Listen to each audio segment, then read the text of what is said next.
গত কয়েকদিন ধরে আমরা আউটডোর শ্যুট করছি, প্রচণ্ড ঠান্ডা, অড শুটিং আওয়ার্স, সমস্ত কিছুকে কমব্যাট করছি অলমোস্ট। শ্যুটও করছি, মজাও করছি, জঙ্গলে থাকছি। এবার জঙ্গলে থাকতে থাকতে জঙ্গলের মতন করে আমরা সব ওই বাড়ি ঘরদের হয়ে গেছে, রাস্তা চিনে যাচ্ছি, অনেক কিছু হচ্ছে।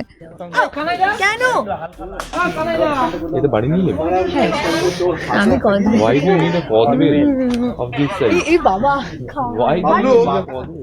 মজা করে শ্যুট না করলে ভালো শ্যুট হওয়া পসিবল না।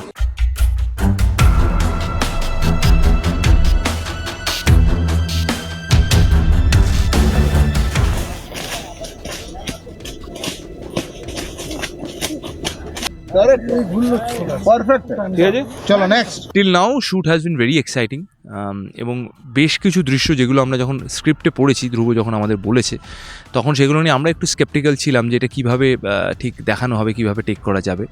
কিন্তু ultimately we have canned those shots. এখন তো আর ক্যান বলা যায় না, we have taken those shots in আমার মনে হয় যে একটা আলাদা মাত্রা পাবে। ডেফিনেটলি এই ছবির গল্পটা একটা মানে গল্পটার মধ্যে একটা অন্যরকম মাত্রা আছে, যেখানে বাঙালিয়ানা আছে, যেখানে অ্যাডভেঞ্চার আছে, যেখানে থ্রিল আছে, যেখানে গল্প আছে, যেখানে অভিনয় আছে। ধ্রুবদা is so nice and so very cool headed, cool minded, যেটা সব থেকে বেশি ভালো লাগে, ইজ সো সর্টেড আউট, যে জানে কি ইয়ে করতে হবে and always keeps is cool. That is what মানে আমি যেটা সব থেকে বেশি শিখেছি।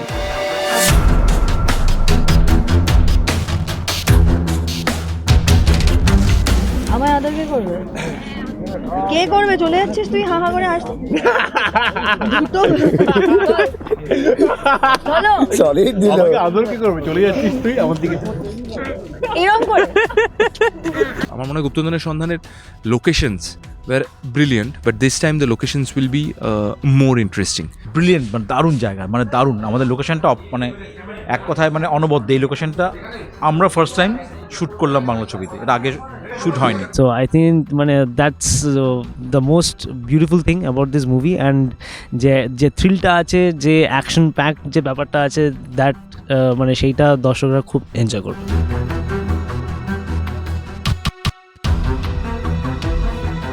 আমি আমার বাড়িতে একটা দাদা আছে, তাকেও বলেছি, যেহেতু তোমার ফোন এখন করে, তাকেও বলেছি যে 14+ না হলে হেলিকপ্টার চালানো যায় না। তাকে আমি দেখিয়ে দিয়েছিলাম দোকানে নিয়ে গিয়ে, লেখা আছে 14+।